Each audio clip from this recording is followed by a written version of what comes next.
빌립보서 28번째 시간이 되겠습니다. 오늘 제목은 그리스도인의 실천 강령이라는 제목으로 말씀을 함께 나누겠습니다. 빌립보서 4장 8절에서 9절까지 말씀 다 찾았으면 한 목소리로 함께 봉독하겠습니다. 빌립보서 4장 8절에서 9절 시작. 정말로 형제들아, 무엇이든지 참되며 무엇이든지 경건하며 무엇이든지 옳으며 무엇이든지 정결하며 무엇이든지 사랑할 만하며 무엇이든지 칭찬할 만하며 무슨 덕이 있든지 무슨 기림이 있든지 이것들을 생각하라. 너희는 내게 배우고 받고 듣고 본바를 행하라. 그리하면 평강의 하나님이 너희와 함께 하시리라. 아멘.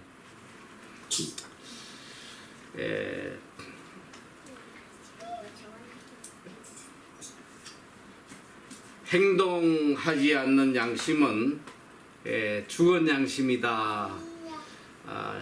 이런 말을 참 많이 듣고 살아왔습니다. 행동하지 않는 양심은 죽은 양심이다.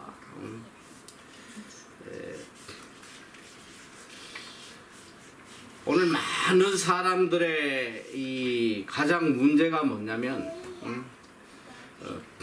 행동하지 않는 삶을 사는 거예요. 지식적으로 많이 알고 있으면서도 또 무엇이 옳고 그런지를 잘 알고 있으면서도 행동으로 옮기지 않는 그런 삶을 살아간 사람이 굉장히 많이 있습니다.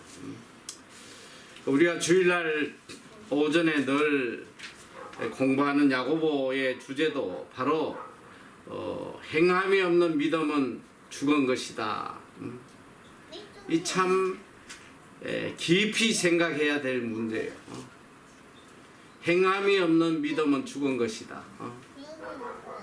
아무리 성경 지식을 많이 알고 아무리 개인적으로 경건한 삶을 열심히 산다고 해도 내 삶 속에 말씀에 따른 행함이 나타나지 않는다면 그 믿음은 결단코 온전한 믿음이 될 수가 없습니다. 예수님도 오셔서 계속 가르치시는 게 뭐냐면 열매 있는 삶을 살으라는 거예요. 열매 있는 삶. 말씀에 따른 열매 있는 삶을 살으라. 이게 열매가 없으면 아무리 말씀을 많이 알아도 이것은 잘못된 것이라는 거죠. 그런데 오늘 우리의 신앙의 삶을 뒤돌아보면 사실 행동하는 신앙을 참 찾아보기 어려워요. 지식적으로는 참 많이 알아요. 그리고 소위 믿음 자신만의 깊은 믿음을 가지고 살아가는 사람도 많이 있습니다. 그러나 이 하나님 말씀, 성경이 요구하는 참 신앙인의 삶을 살아가는 그리스도인은 찾아보기가 쉽지 않아요. 이게 가장 큰 우리 삶의 문제예요. 지식적으로 아무리 알면 뭐 하겠어. 내 삶의 말씀에 따른 이 행함이 나타나지 않는데 그 믿음이 무슨 소용이 있겠습니까? 오늘 이 바울도 그 당시에 많은 이 그리스도인들의 문제점, 지식적으로는 많이 알고 있으나 삶 속에 나타나지 않는 그런 신앙인들의 모습을 보고 아주 안타까워하고 오늘 본문을 통해서 이 그리스도인의 이 실천 강령, 그리스도인이 이 땅에서 어떤 실천을 하고 살아야 하는지를 구체적으로 하나하나 우리에게 알려주고 있습니다.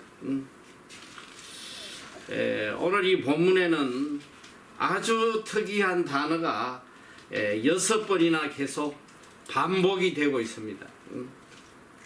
이 6번 반복되는 단어는 무엇이냐면 영어로 whatever, 한국말로 번역하면 무엇이든지, 무엇을 하든지. 이 whatever라는 단어는 참 중요한 의미가 있습니다. whatever, 네가 무엇을 하든지.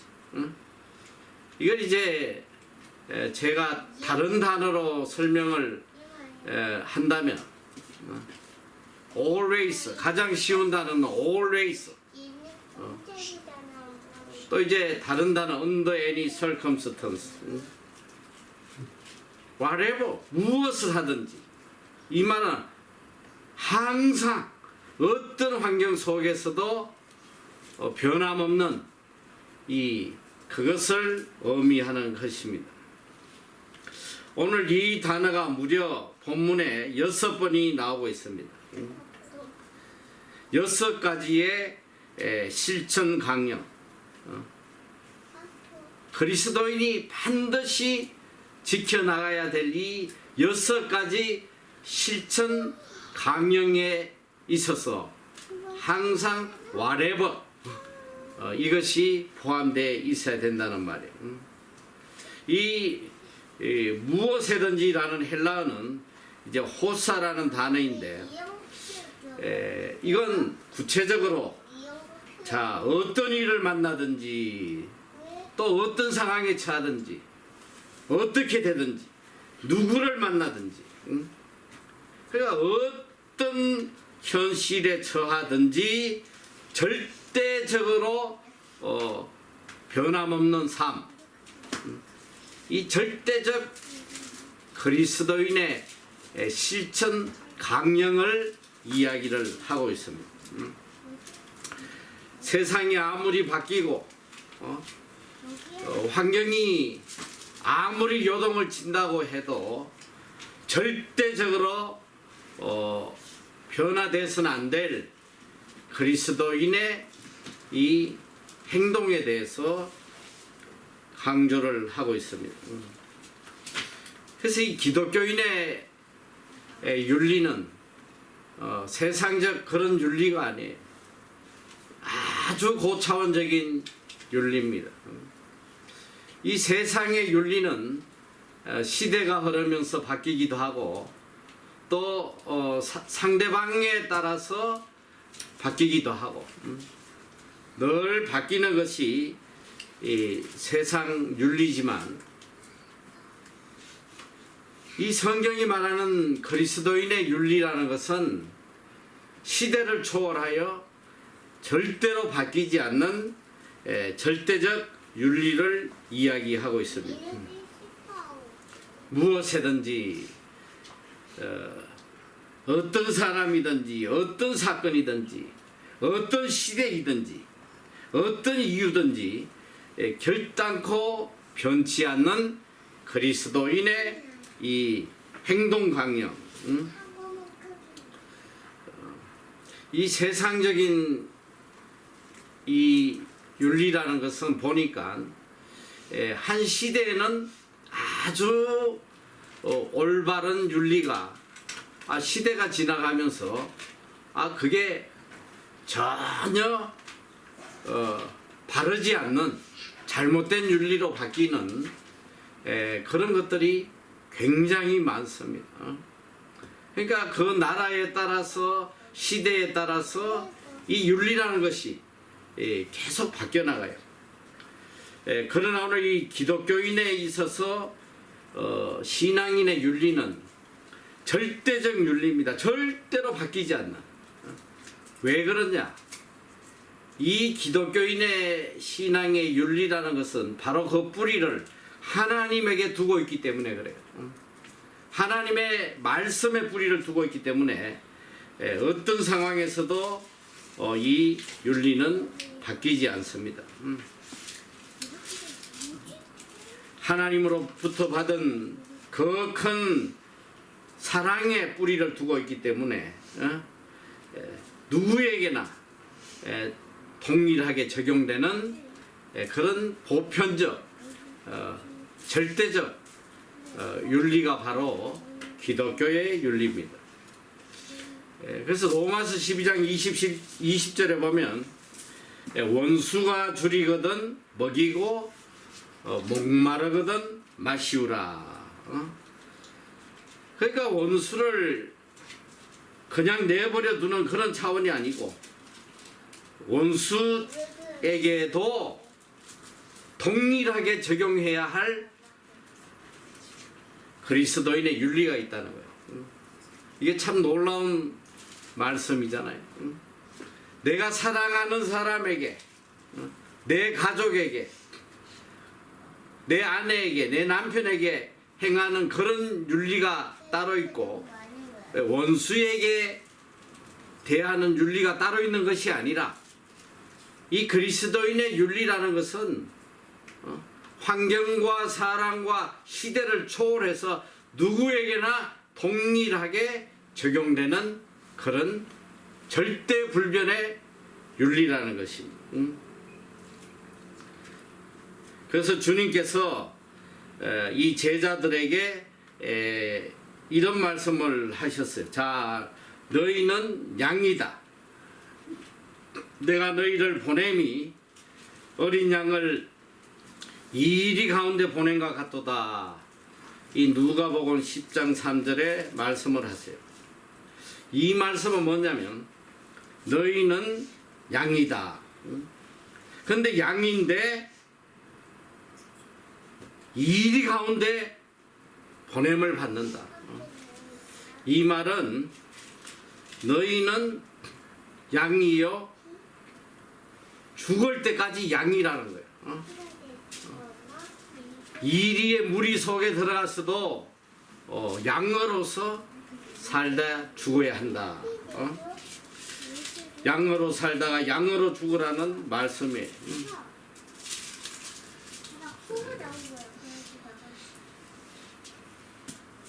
이게 참 사람이 은혜를 받으면 양처럼 살다가 이게 좀 어려운 일을 만나고 하면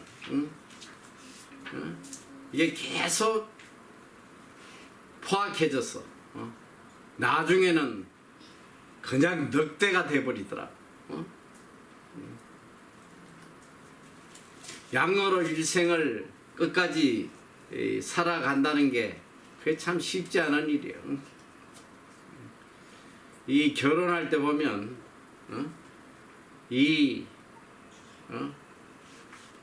부인이 말이지 와이프가 결혼 전에는 다 양 같아서 결혼하잖아. 얼마나 순종적이고 말이지. 내 말이라면 그냥 다 옳다고 그러고 순한 양 같아서 결혼하는데 살다 보면 일주일 뒤에는 고양이가 됐다가 한 달 만에 여우로 변했다. 이제 한 6개월 지나면 늑대로 변해가지고 나를 잡아먹으려고 한단 말이지.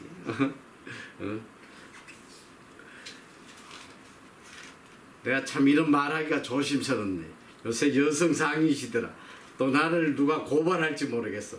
근데 이건 내 이야기가 아니고 내가 어디서 이렇게 표절을 한 거니까 고발하려면 그 사람을 고발해야 돼. 내가 누군지 물어보면 알려줄 거예요. 어쨌든 이 그리스도인은 대상과 상황에 관계없이 절대로 변하지 않는 그런 그리스도인의 윤리를 가지고 살아야 된다는 거예요. 그래서 오늘 본문에 바울이 이걸 강조하는 거예요. 무엇에든지 참되며 무엇에든지 경건하며 무엇에든지 옳으며 무엇에든지 정결하며 무엇에든지 사랑할 만하며 무엇에든지 칭찬할 만하며 무엇을 하든지 이 6가지 기독교인의 윤리를 꼭 지키고 살아야 된다, 이런 말씀이에요.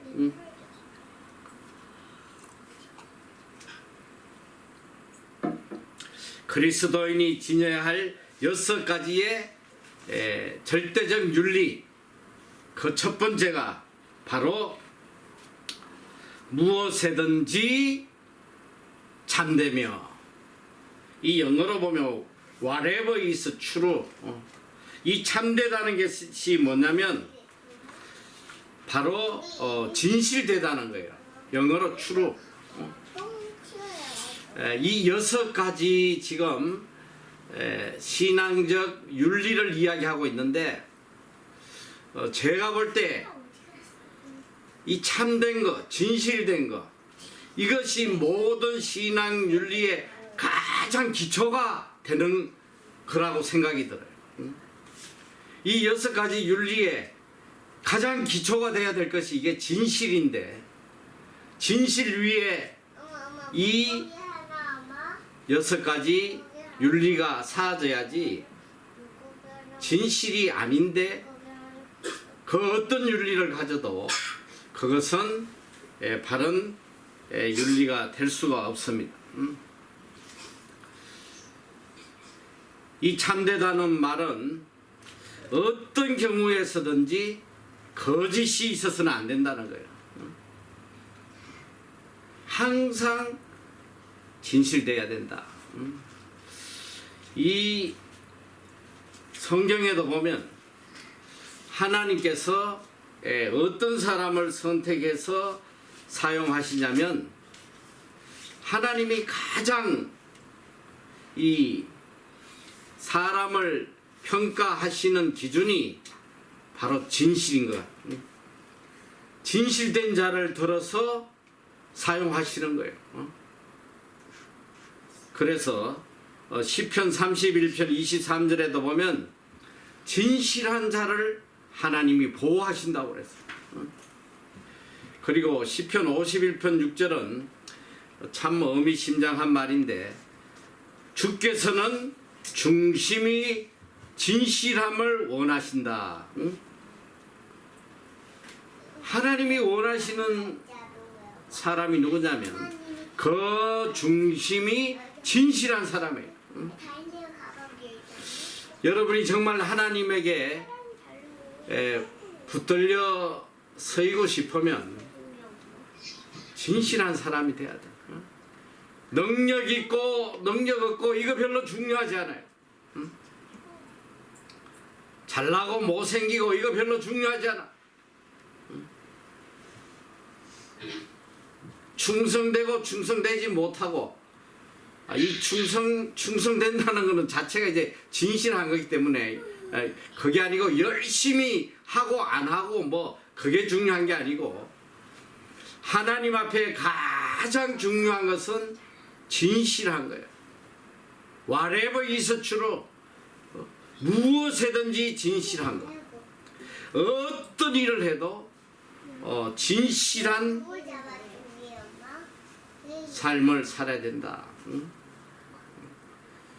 이 진실이 바탕이 되지 않으면 그 어떤 것도 진실될 수가 없어요. 어떤 나에게 손해가 와도 그 자기의 양심을 속이지 않아하고 하나님 앞에 진실된 자로 살아가는 거예요. 이런 사람을 하나님이 들어서시는데, 참 안타깝게도 보면 이 참 인간이 간사해요. 늘 이렇게 계산하며 살아간단 말이지. 이게 나에게 유익이 될까 유익이 안 될까. 이게 진실되고 안 되고 그거 별로 중요하지 않아. 자고 있지 얘를. 이렇게 하는 게 나에게 유익이 될 것이냐? 안 자고 있지. 이렇게 하면 나에게 손해가 될 것인가? 요걸 계속 따져가지고 대부분 보면 진실을 쫓아가기보다는 자기 유익을 쫓아가는 그런 인생이 참 많아요. 참 평생 살아오면서 보면 무엇에든지 참되며 이 무엇에든지 진실된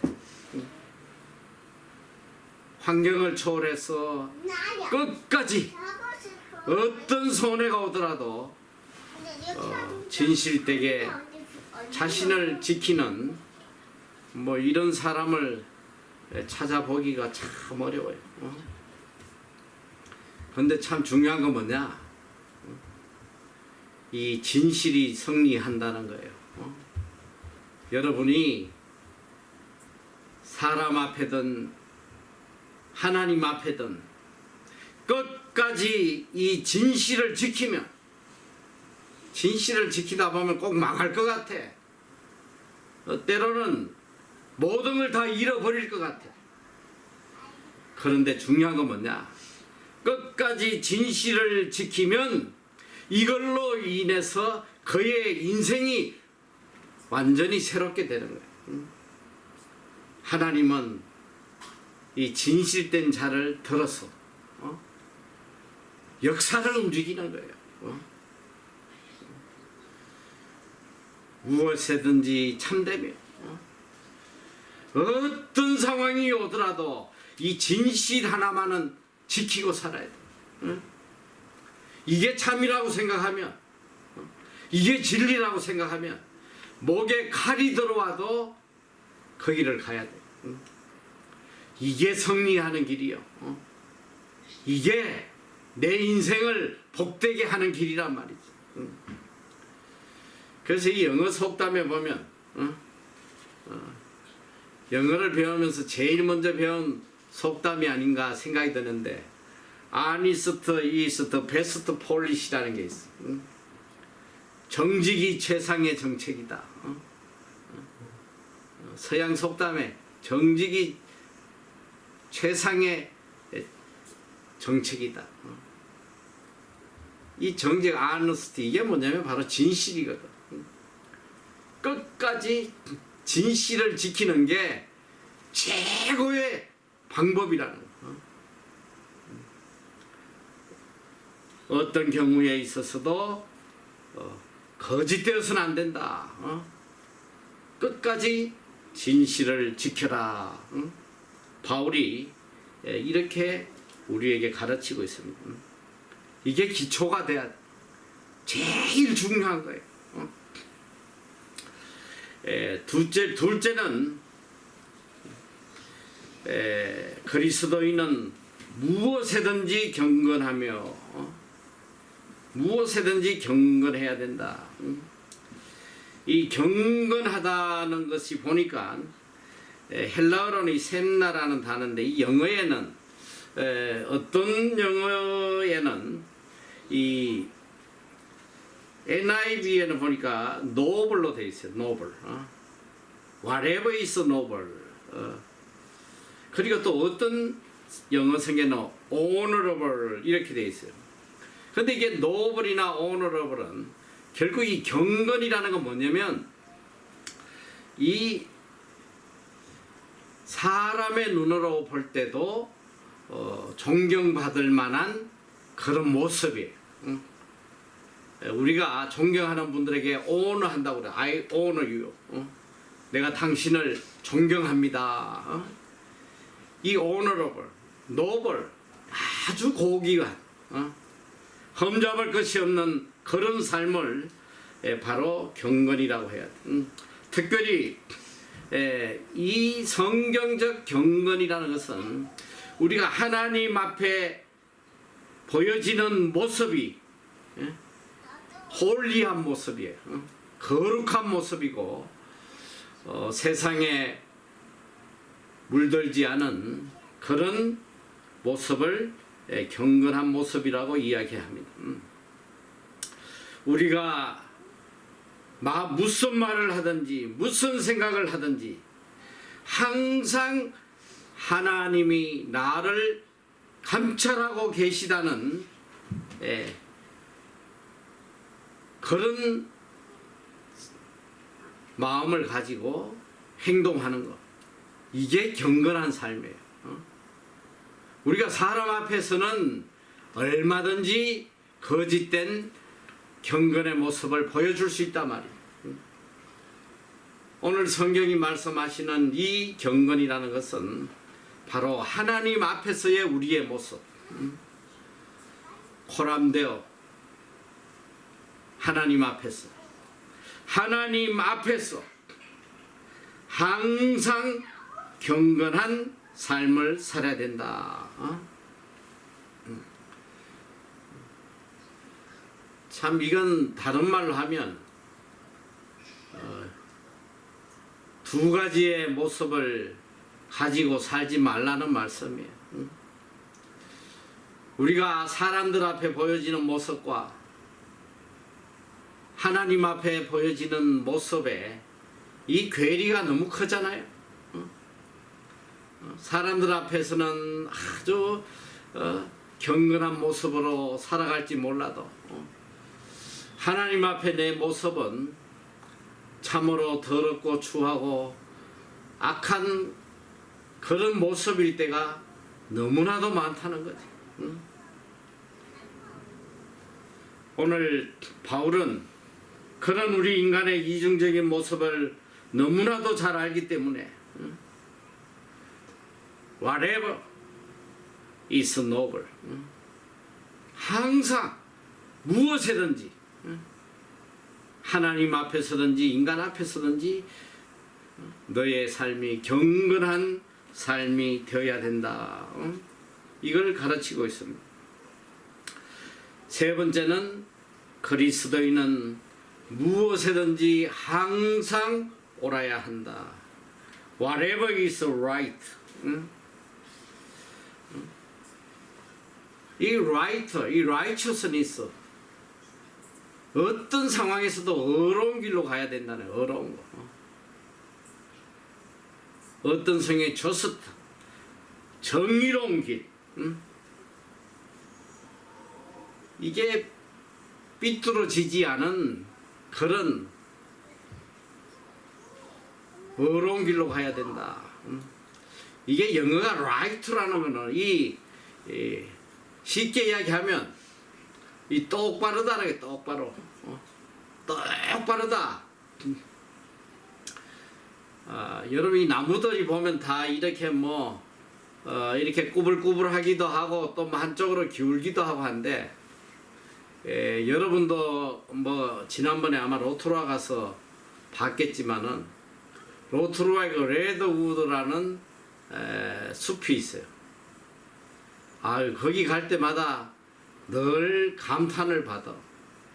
거기에는 이게 몇십 메다 되는지 몰라. 끝이 안 보이는 나무들이 빽빽하게 들어서 있는데, 그 나무를 보면 가슴이 시원해져요. 이게 꼭 자로 재인 것처럼 똑바르게 말이지, 일자로 그냥 끝까지 그렇게 바르게 올라가는 걸 볼 수 있습니다. 이게 바로 right야, right. 똑바르게 굽지 않고. 이 right한 나무는 아주 귀하게 사용이 된단 말이에요.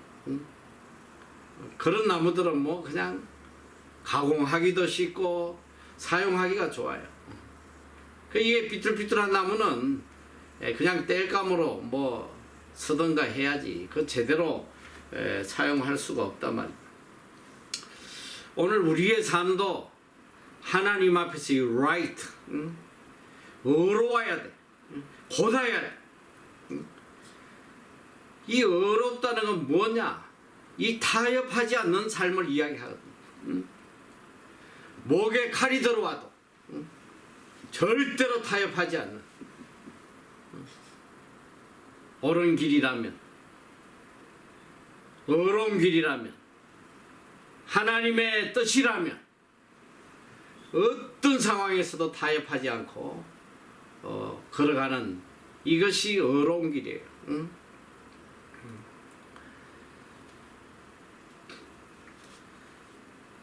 참 우리의 삶을 뒤돌아보면 이 righteousness, 이 의로움이 참 부족한 것 같아요.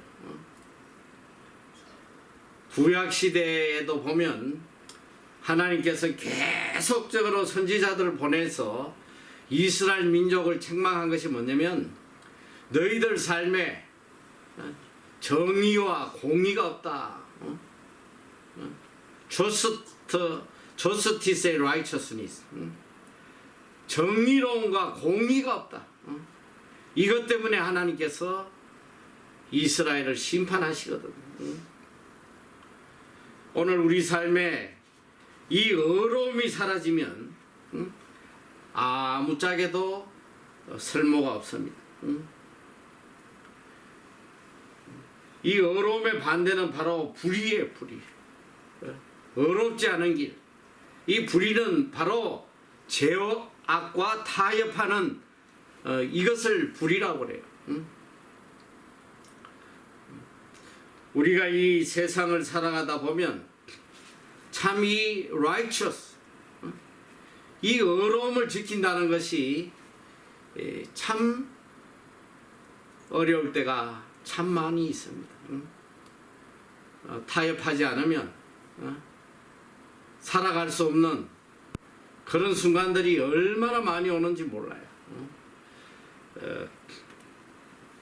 이 직장 생활 하나만 해도 그래. 끝까지 하나님의 의로움을 따라가려다 보면 이 직장에서 왕따 당하는 건 기본이고 모든 사람들에게 미움을 받고 그래요. 저도 한전에 10년 근무했지만 제가 이 군대 3년 동안도 이 참 타협하지 않고 의로운 길로 가려다가 보니까 매도 맞고 핍박을 많이 당하고 두려운 일을 참 많이 겪었어요. 고참들이 주는 술을 안 먹으면 칼을 갖다 목에 대기도 하고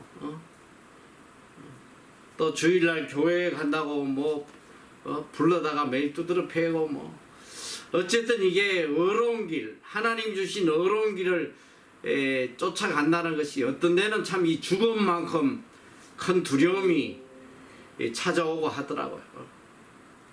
그런데 그런 어려운 3년을 내가 잘 겪이고 믿음을 지켰는데 한전에 들어와 가지고 그 의로운 길을 지키려고 하니까 사실 이거는 군대보다 더 힘든 거예요. 이 사회에서, 직장에서 이 righteous, 의로운 길을 지키려고 하니까 군대보다 더 힘들더라고. 왜냐면 군대에서는 그냥 내가 얻어 터지고 하면 끝나는데 이거는 말이지 단체 생활이다 보니까 정말 어려워요. 이 신입사원이 이 부장, 과장, 부장 이런 위에 상사들이 술을 주는데 이건 안 받고 거절하고 이건 정말 너무너무 두려운 일이야. 끝나고 나면 또 위에 고참들이 불러서 막 욕을 해제끼고 말이지. 완전히 왕따시키고 미워하고. 사실 우리가 이 죄악된 세상에서 끝까지 의로움을 지켜간다는 것이 참 쉬운 일이 아니에요. 그런데 중요한 건 뭐냐? Whatever is noble, 어떤 일이든 무엇이든지 너희들은 반드시 경건해야 된다. 이것이 우리 기독교인의 절대적 윤리가 아니란 말이에요. 아무리 힘들고 어렵다고 해서 세상과 타협하면 이것은 그리스도인의 삶이 아니라는 거예요. 그리고 네 번째는 그리스도인은 모든 일에 정결해야 된다. 이 정결이 뭐냐? Whatever is pure. pure, 순수하다는 게 순수하다. 이 순수, 또 다른 말로는 순결이에요. 이 pure라는 단어는 뭐냐면 불순물이 끼지 않은 거예요. 불순물이.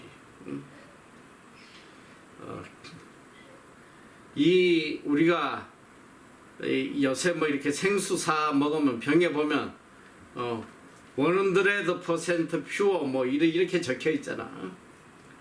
이게 뭐냐? 불순물이 전혀 첨가되어 있지 않다는 거예요. 이게 다른 말로 뭐냐면 오늘 우리가 어떤 세계에 살아갈지라도 우리는 이 죄악의 불순물이 우리 삶에 끼면 안 된다는 거예요.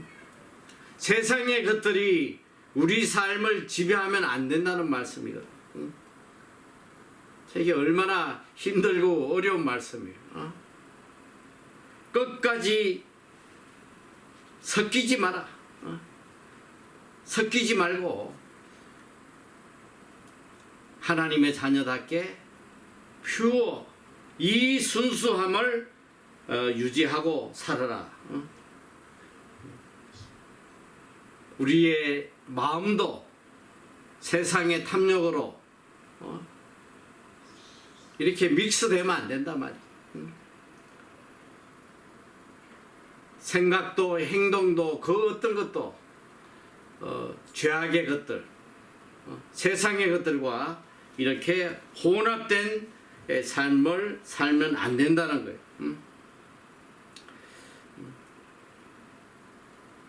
우리가 이렇게 퓨어한 삶을 살기 위해서 얼마나 영적으로 노력을 해야 되겠어.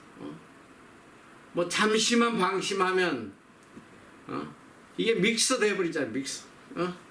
세상의 잡생각들이 세상의 탐욕들이 내 마음을 그냥 쥐어 흔들어 버리니까. 그래서 이 바울은 어떤 상황 속에서도 무엇이든지 너희들은 이 세상과 죄악에 혼합되면 안 된다. 끝까지 타협하지 말고 퓨어한 삶을 살아라. 이렇게 강조하고 있습니다. 그리고 우리가 지내야 할 다섯 번째 윤리는 뭐냐면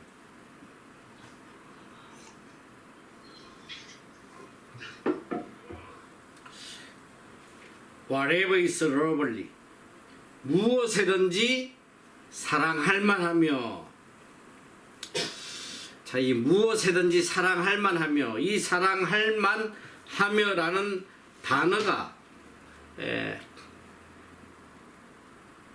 무엇이든지 사랑하며 이런 뜻이 아니고 무엇이든지 사랑받을 만하며 이런 뜻이에요. 어떤 상황 속에서도 사랑받는 사람이 돼야 된다. 가정에서도 사랑받을 사람이 되고 직장에서도 사랑받을 사람이 되고 교회에서도 사랑받을 그런 아름다운 사람이 되라 이런 말씀이에요. 사랑받지 못하는 것만큼 불행한 것이 없잖아요. 이 아내에게 가장 중요한 것은 남편에게 사랑받는 거예요. 남편도 마찬가지예요. 가장 중요한 것은 아내에게 사랑받는 사람이에요. 자식에게 가장 중요한 것은 부모님에게 사랑받을 만한 그런 자녀가 되는 거예요. 오늘 우리 그리스도인은 하나님에게 사랑받을 그런 존재가 돼야 돼. 하나님에게 사랑받을 존재가 되기 위해서 우리는 무엇에든지 사랑받을 만한 그런 존재가 되라는 거예요. 이것은 뭐냐면 이것은 일방적인 것이 아니고 서로 상호적인 것입니다. 결국은 내가 사랑받는 존재가 되기 위해서는 내가 먼저 사랑을 베푸는 그런 존재의 삶을 살으라는 거예요. 누구에게든지 무엇에든지 언제나 내가 먼저 사랑함으로 사랑받을 만한 그런 존재로 살아가라, 이런 말씀이에요. 이제 마지막 6번째는 whatever is admirable, 이건 뭐냐면 무엇에든지 칭찬할 만하며 이것도 무엇에든지 칭찬받을 만한 자로 살아라, 이런 뜻이에요. 우리가 무엇을 하든지 간에 칭찬받을 그런 삶을 살아라, 이런 뜻입니다.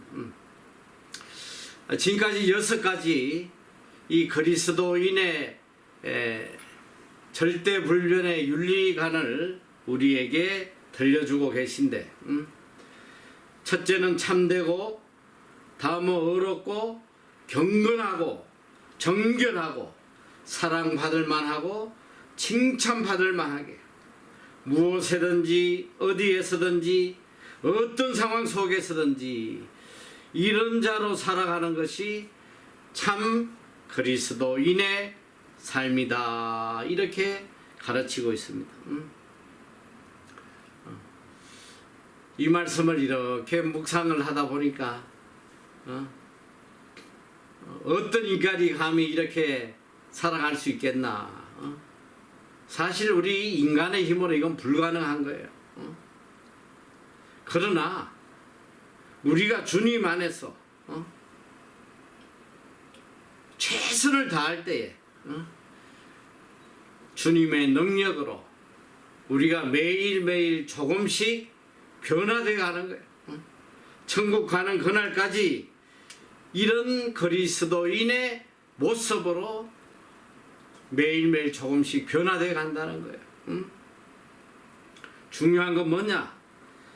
우리가 어떤 상황 속에서도 이 6가지 이 그리스도인의 윤리, 우리가 반드시 지켜야 될 이 6가지 실천적 행동을 하려고 발부둥쳐야 된다는.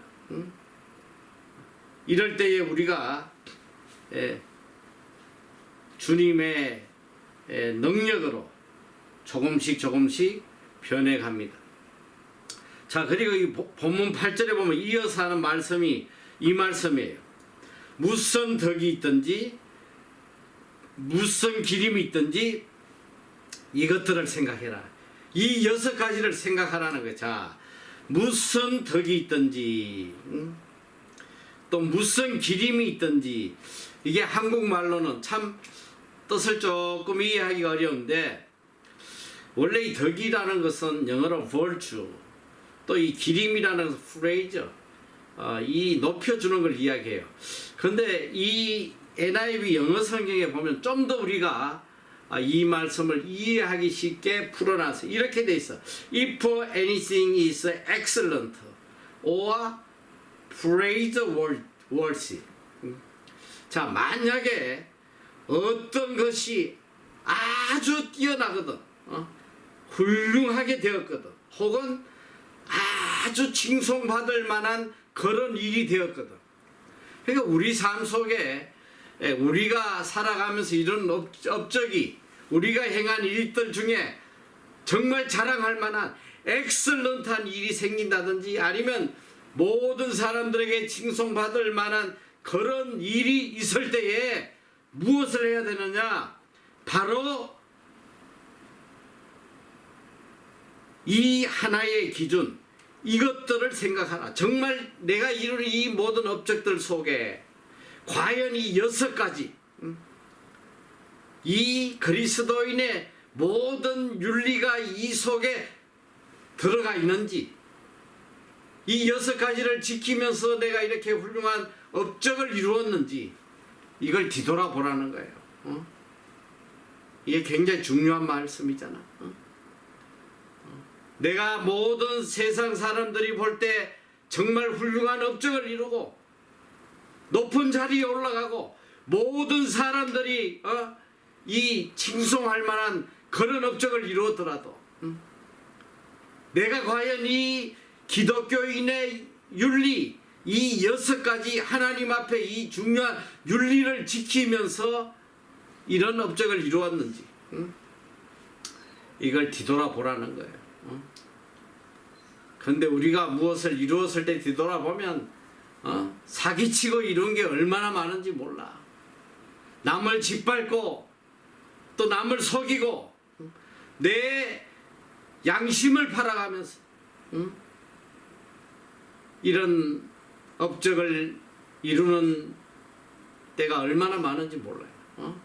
뭐 어떻게 보면 대부분의 사람들이 이런 비양심적인 삶을 통해서 이런 엑셀런트하고 프레이즈 월시 같은 그런 것을 이룰 때가 많단 말이에요. 이 무한 경쟁 사회에서 남을 짓밟지 않고는 도저히 올라설 수 없는 이런 현실 속에서 과연 내가 이 그리스도인의 이 절대 불변의 신앙인의 윤리를 지키면서 내가 엑셀런트하게 되었는지 이걸 뒤돌아보라는 거예요.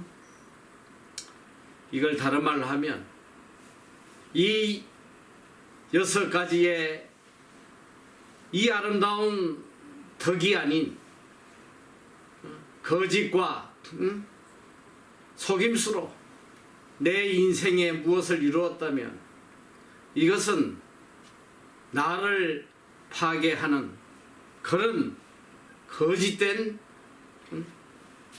성일 뿐이에요. 이걸 위해서 살지 말란 말이야.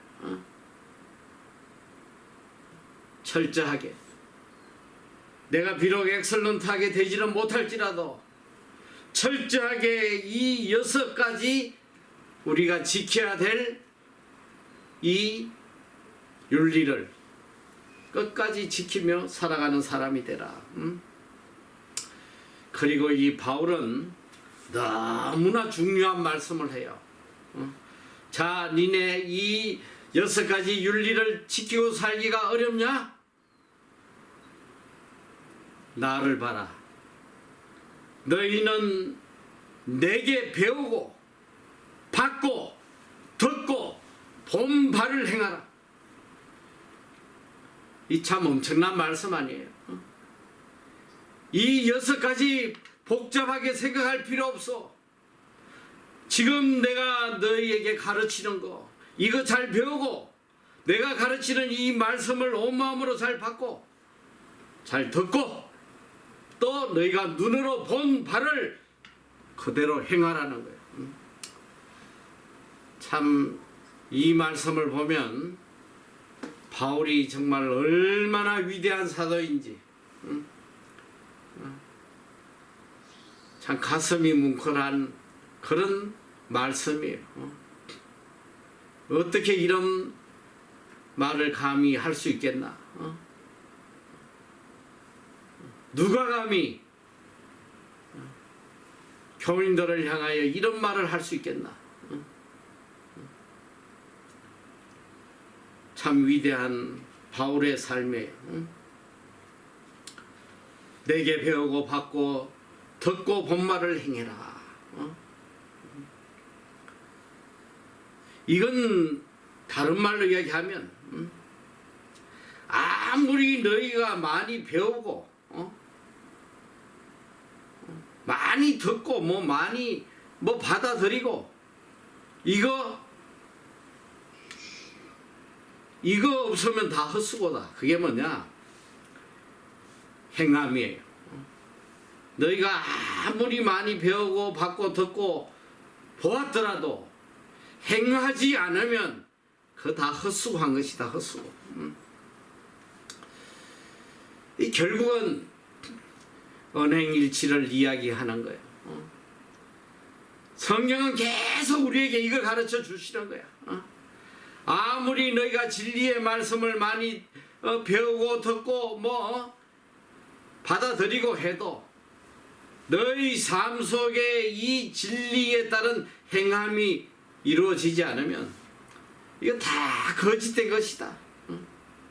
아무것도 아니라는 거예요. 오늘 바울은 다시 한번 이 행함의 중요함을 우리에게 깨우쳐 주고 있어요.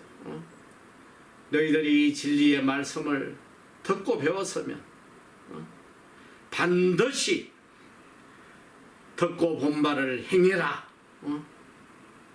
행하지 않으면 기독교인의 삶이 아니다. 행한 만큼 은혜가 되는 거예요. 아무리 많이 배워도 행함이 없으면 그거는 아무것도 아니에요. 자꾸 배우려고만 하지 말고 이미 배운 걸 가지고 행하는 자가 되라 이 소리. 행하는 자가. 어느 성도가 이 무디 목사님에게 이런 질문을 했어요. 목사님,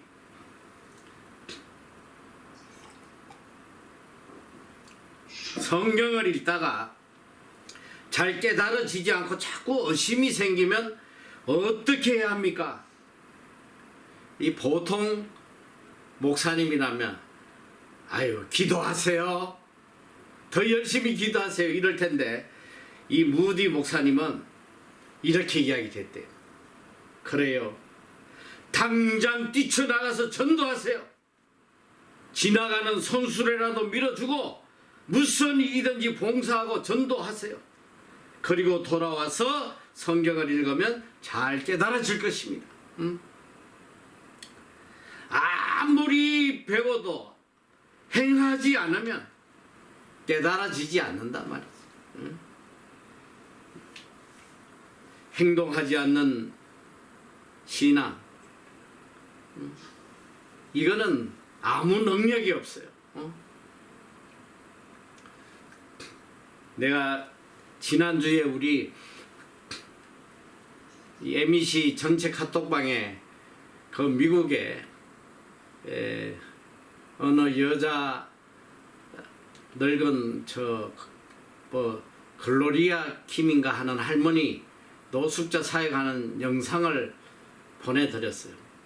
참 너무 감동적이어서 다 좀 꼭 봤으면 좋겠다 해서 보냈는데, 자 이분이 미국에 간호사로 갔어요. 간호사로 갔는데 어머니와 단 둘이서 미국 생활을 시작했는데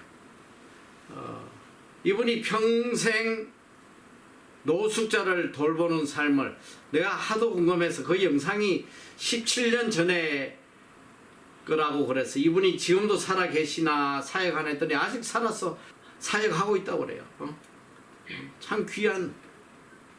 근데 이분이 보니까 결혼도 하지 않고 이 LA의 그 노숙자들을 품고 어머니처럼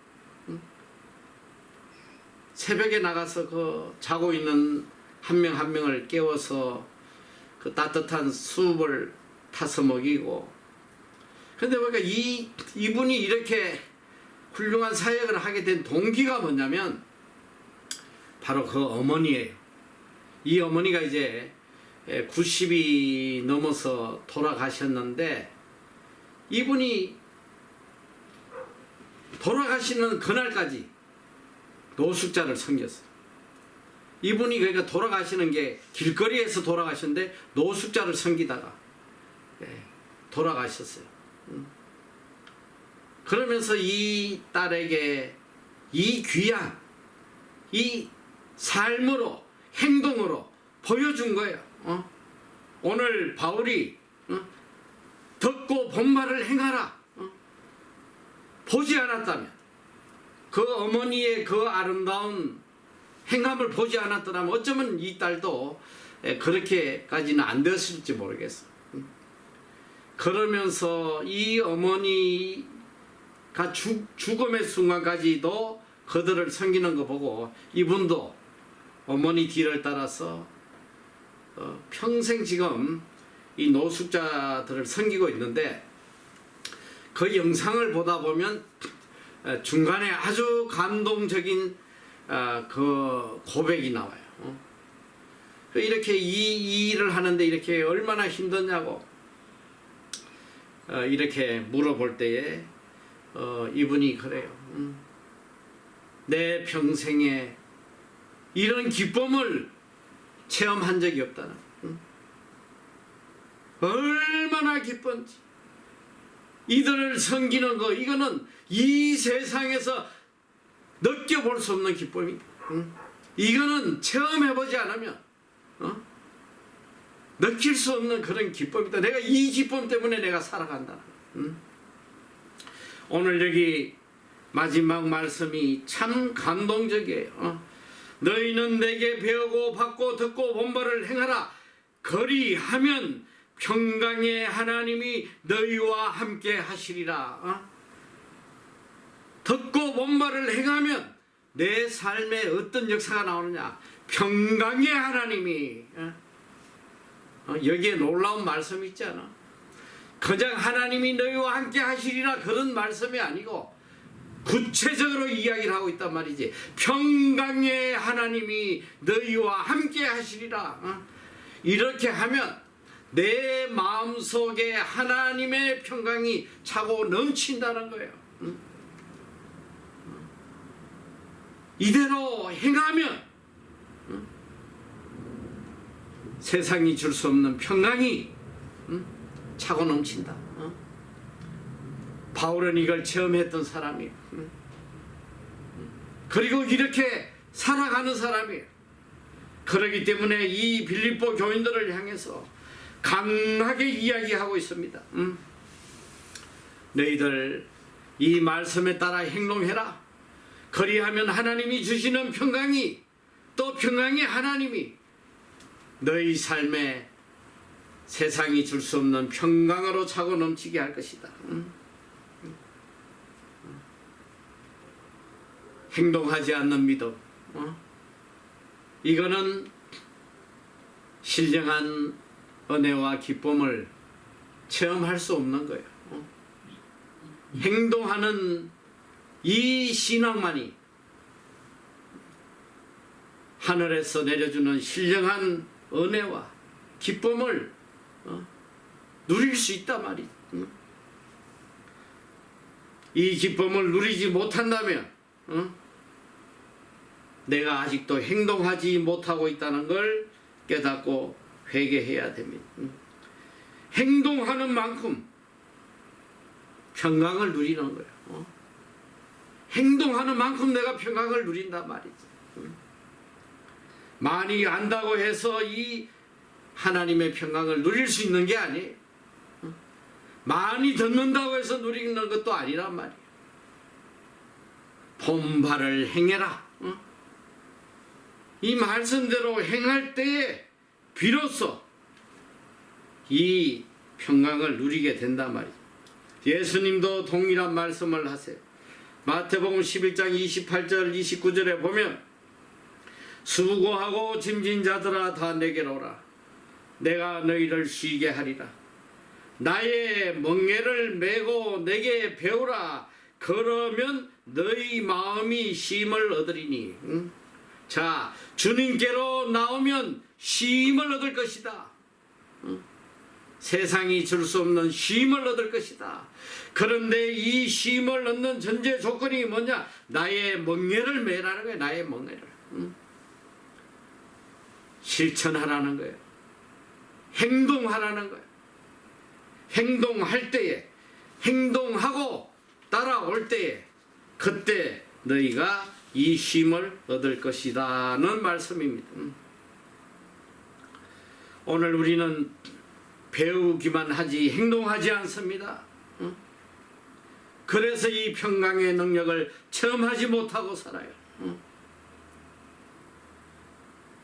행한 만큼 평강을 누리는데 행하지 못하는 것은 덤민으로 남아요. 알기는 아는데 행하지 않으면 머리가 복잡해져. 덤민 속에 살아가는 거야 평생. 행하고 살아갈 때에 평강을 누린단 말이지. 어느 젊은 가는이 주님께 찾아와서 물어요. 선생이여, 내가 어떻게 해야 영생을 얻겠습니까? 주님께서 답을 주십니다. 내게 있는 것을 다 팔아 가난한 자들에게 나눠줘라. 그리고 와서 나를 쫓으라. 그는 근심하며 돌아갔다고 성경은 기록하고 있어요. 이게 뭐예요? 듣기만 하고 배우기만 하고 행동하지 않을 때 그에게 남는 것은 근심밖에 없더라 이 소리. 실천하지 못하는 행동, 실천하지 못하는 믿음, 이 신앙, 평생 근심 속에 살아가는 신앙입니다. 성 안토니는 바로 이 예수님께서 이 젊은이에게 하시는 이 사건을 보고 난 뒤에 그는 바로 일어나서 행동으로 옮겼어요. 이 젊은 관원의 이 안타까움을 보고 자신은 모든 재산을 다 팔아서 가난한 자들에게 주고 수도원에 들어가서 일평생 수도사로서 훌륭한 삶을 살았다는 것입니다. 평강의 하나님은 우리의 마음과 생각을 지켜주십니다. 오늘 이 세상에 제일 복된 삶이 뭐예요? 부자 되면 복된 삶이에요? 높은 자리에 올라가면 복된 삶입니까?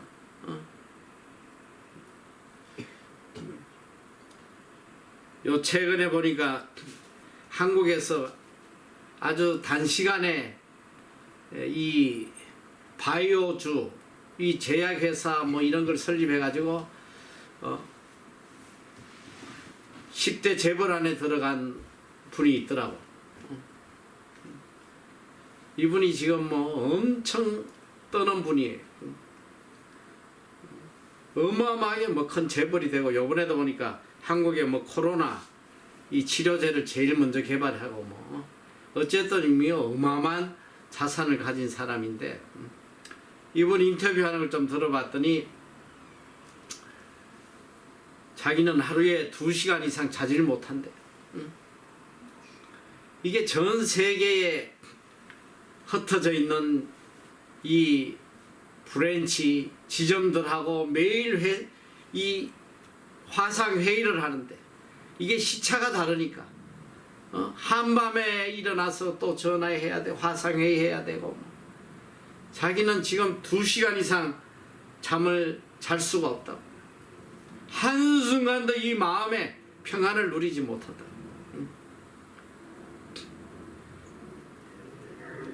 이 세상의 것들은 사실 가지면 가질수록 더 번뇌를 쌓는 거예요. 더 근심을 쌓는 거란 말이에요. 나이가 들어가면 갈수록 느끼는 게 뭐냐? 이 세상에 제일 복된 사람이 누구냐?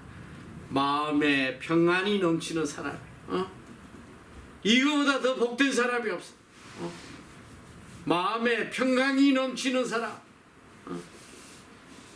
세상이 주는 평강은 일시적이지만 평강의 하나님이 주시는 이 평강은 환경을 초월해서 어떤 상황 속에서도 차고 넘치는 이 평강, 이 신령한 평강이 오늘 바울은 우리에게 크게 강조합니다. 이 하나님의 평강을 본발을 행함으로 이 하나님이 주시는 평강을 영원히 누리는 그 복된 삶을 살아라. 이것이 제일 복된 삶이다. 사랑하는 우리 형제 자매 여러분, 여러분 이 땅에 평강을 누리기를 원하십니까? 세상은 여러분에게 결단코 평강을 줄 수가 없습니다. 오직 하나님의 평강, 평강의 하나님만이 우리에게 영원한 평강을 주세요. 그 평강을 누리기 위해서 오늘 주신 말씀대로 무엇에든지 항상 질질대고 경건하고 옳은 이 길을 걸어가므로 영원한 평안을 누리는 여러분이 다 되시기를 축원합니다. 기도하겠습니다. 사랑의 하나님 감사합니다.